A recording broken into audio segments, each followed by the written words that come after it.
And they were very poor compared to the early settlers, the second wave, very poor, and had very little money on them when they arrived in the port of Jaffa.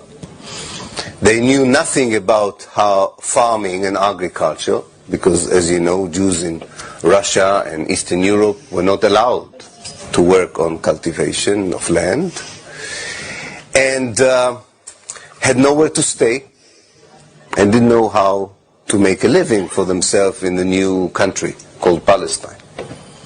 So they were very lucky that the local Palestinians hosted them, offered them a place to sleep, a little bit of food, and when they stayed long enough, also taught them how to cultivate the land and how to shepherd the herds and how to become sort of children of the new country.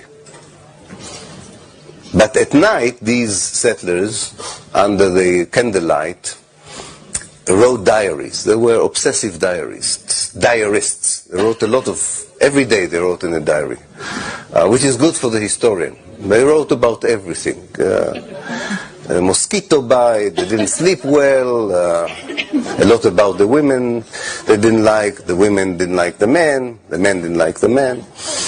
But there is nothing that escaped the diary. And in those diaries, in those entries to the diaries, they write about their greatest disappointment to be in Palestine. The main disappointment was that the place was full of foreigners. Especially those, of course, who hosted them. They were the main foreigners. And they were saying in their diaries, and I'm staying tonight in the house of one of these foreigners. And you have to understand this mindset. The mindset is, and hasn't changed.